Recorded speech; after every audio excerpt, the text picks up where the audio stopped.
U.S.-Nigeria relations are entering into a very tense phase. I mean, sanctions, security cooperation, sovereign concerns, and competing narratives about terrorism and religious freedom. Where's the line between collaboration, partnership, and interference? We're going to dive into this and know, what is left for Nigerians to unpack, whether, there is need to be concerned about, like we have mentioned several times, sovereignty, or if we're in safe hands. Thank you for joining me, gentlemen. Let's get into the conversation. First, where do you think we stand, Mr. Philemon? I'm not sure where we stand. I'm not even sure whether we should stand or sit in this matter. I'm telling you the truth, because we are going into a very interesting territory. First of all, we must establish that collaboration, whether it comes to the issues of crime or the issue of religious intolerance, it has always been there. Even the advanced countries still tomorrow, they still collaborate because certain crimes are transnational. So countries have to share intelligence, they have to share all kinds of things in order to win the war.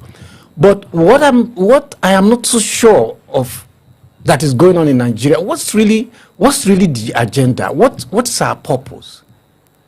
There are certain things that are not specific as far as I'm concerned. So it's so fuzzy that you can't see through them.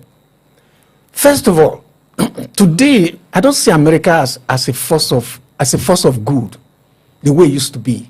We remember the First World War, the Second World War, how the Americans went into Europe and dealt with the Germans who were causing trouble all over the place. That's not what we are seeing today. We are seeing an America that is poking itself every corner, causing confusion, even down to the issue of Gaza. See what is happening there. If you talk about genocide, what could be more of a genocide than what is going on in Gaza? In Gaza. What could be more? And we see how Trump has taken over the process, wants to have some board of peace or whatever he calls it. Where are the people, the local people? They say there is a truth they are fighting. So when you bring that kind of influence into Nigeria, you must be very careful. And I should also say that I have not seen, in modern times, I've not seen any country that America has stepped into that has had peace. Okay, I'm going to come back to you based on your stance, but Mr. Peter, good to see you again, by the way. I need to know what your take is on this generally. Yeah, I might agree with him on some certain issues here. I think there is no clear-cut definition of what the involvement in Nigerians is. You don't go into such union without having a defined arrangement. This arrangement is not defined, it's determined by US. They have a free reign, which I don't think is right. And I don't blame them because the Nigerian government allowed it. If we have done the basics, if we have done the needful, there won't have been any need for them to come in. First, they declare a country of particular concern. What we should have done is to engage them to know why they arrived at that and see what can be done to limit that. But the Nigerian government, as you know, a country that did, when having an ambassador that represents us in the US, when these issues were up, who was our mouthpiece there? Nobody. Who was speaking on our behalf? Nobody. That shows the kind of leadership we have here. And truly, I don't blame US. I don't blame them for what they're doing because we allowed it. We allowed it. And I don't have problem with people making mistakes, but what do you do? How do you remedy it? It's not late for us to sit down with US and define this relationship. It has to be, for me, it has to be defined. Nigerians need to know why they are here and what they're here for. We only know in bits what they're doing. What they're doing. But the rest, we are not sure. Here's a question for you, Mr. Philemon. One thing that both of you have agreed on is the fact that there is no clarity of purpose with the United States being in Nigeria. As opposed to what?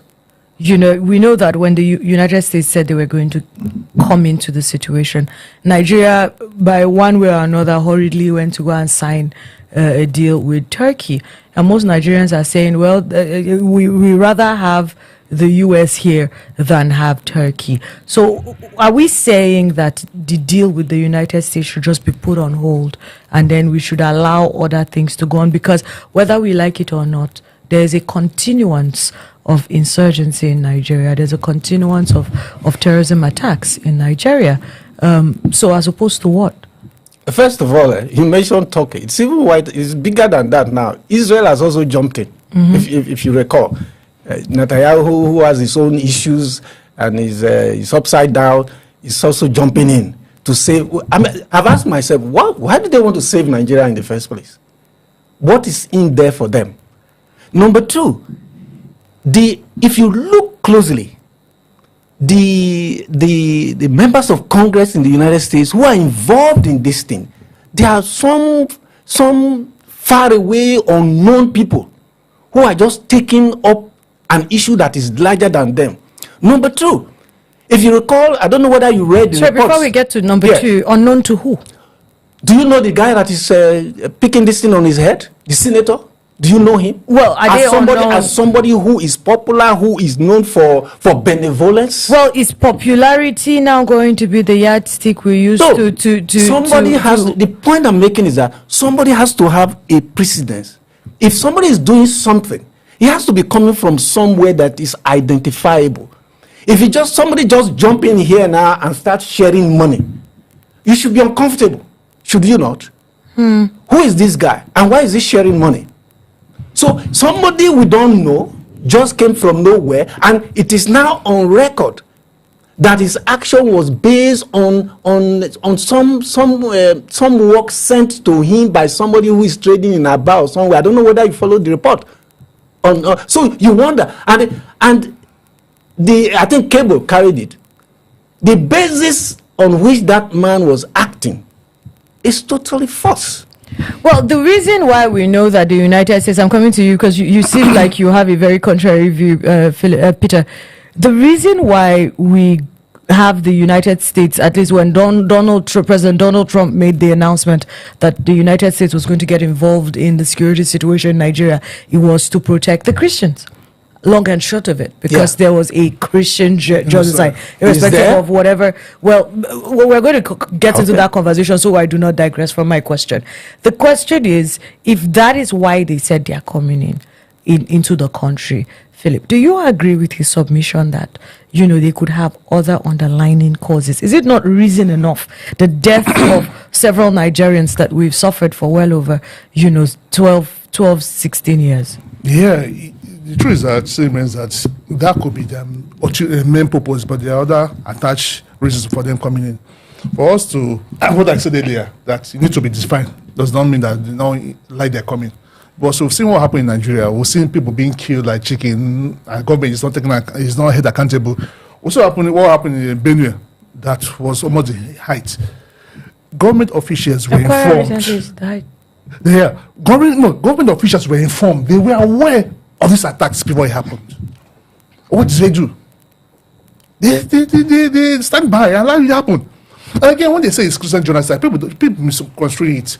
They were looking, they shown out statistics of people that have been killed over this period. What are the percentages of the Muslims that were killed? What the percentage of Christians were killed? Christians were the higher number. They mentioned Plato, and we know what has happened there. They mentioned Southern Kaduna. We know what has happened there. As I said earlier, if our government has been able to defend the lives and properties of these people in these areas, there won't have been any need for years to come in. On daily basis, people's homes are being destroyed, people's lives are being wasted, and Nigerian government is complicit. They barely lift a finger. What they do most times has happened. They come and give a speech condemning the attack, and the next day it will happen. See what happened in Kwara the other day. I listened to the committee chief, what he said. Bandits wrote to these communities. This letter from the bandit was handed over to DSS. They were where they were coming, and they still came, and they killed people there. Here's a question for you. So why won't I want you to come in? Well, the thing is, the U.S. has been on ground for a few weeks now, but they've been involved for a few months, right? And I mean, we're not seeing any necessary change. People are still being killed. The Kwara killing happened even after the U.S. was on ground, and it was a bloodbath. I mean, we had situations where people ran into their houses and they were burnt in their houses. It was a bloodbath. We still don't even know the numbers. We still don't have exact numbers as to the people that were killed. And shortly after that, they were written to. There's the issue of insincerity on the side of the government, where the government will say, 20 people were kidnapped. And then we have bandits making videos and saying, how many are you people? Count yourselves. There were over 100. And they said, well, your government is saying that you're... So we're not necessarily seeing any change now that we have the US involved, Turkey involved. How then, if this is not bringing about any change that is being felt by the Nigerian people, why are we still saying that we need this help? Then when that happened, they had little or no foot on ground. Now they are properly in Nigeria. How many? At least they've come in. How many? We saw their planes. We saw them coming 200 in. people? That's 200 soldiers? That is a start. And this course of this war, who's going to fund it? Yes, don't do anything for free. Sure, you know.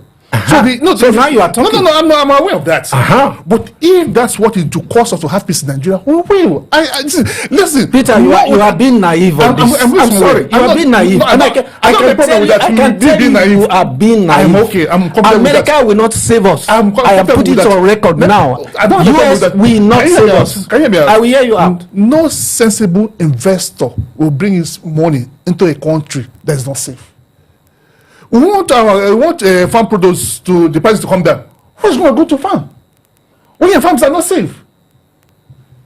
If this is the price we will pay for us to have peace, go ahead. So for Nigerian government to have allowed America in, firstly, they have admitted their inability to tackle insecurity. They've admitted that. And which for government they have admitted, I don't have a problem with that. They could have said no. So this is beyond them.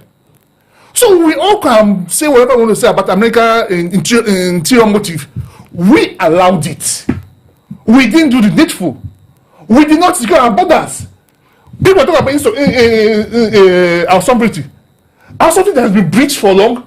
How many of the local governments are still under Nigerian government? A lot of these local communities in the north are under the control of bandits. Is that not our sovereignty being breached? So we all have our own issues about America, but if they're coming, we'll resolve this problem. I'm 100% with it. So one thing you continue to say is America is not going to save us. Who then will? We have to make up our mind. Who is we? Because the Nigerian government they've already admitted that they are incapable of handling this on their own. That means they are not fit to be where they are today. But they and I can tell you this. America will not save Nigeria from the problem it is having right now. Who will? Listen to me. America went into Afghanistan. Do you remember? For how many years? 20 years. 2 decades. What happened? What was the result? They left. They fled. Not just leaving. They fled the place. Let me tell you something. Banditry. What else now? It's not a regular war. But there's terrorism involved. Terrorism. It's terrorism. It's not a regular war. Like one country fighting another. Like you have Ukraine now being at war with Russia, where you can say, okay, I'm going to take this place out. I'm going to take that infrastructure out. It's not like that. These are guys that are constantly on the move. Do you understand it? If we cannot sort ourselves out, and many years ago, when Nigerian names started coming up in Libya and some of these funny places, I wrote an article in the Guardian. Then I said, watch it. Now we are hearing the names of Nigerians fighting in these places. By the time it gets to Nigeria, we will have no place to hide. That is what we are going through today. We saw the monster at a very young age. We romanticized the monster. I remember during the time of Jonathan, they are our brothers. How can terrorists be your brothers? Today we have a state government who are talking about forgiveness. Let us forgiveness.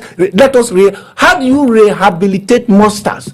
So the fact that the Nigerian government has allowed America to come in is an admission of failure But it will not necessarily translate into salvation for Nigeria. It will not. Well, we're in want of time, but this is what I'm going to say. Whether or not the United States of America can save or cannot save Nigerians, the Nigerian government owes its people the responsibility of finding out and clarifying the terms to which these foreigners, although they claim to have our best interest at heart, still are foreigners.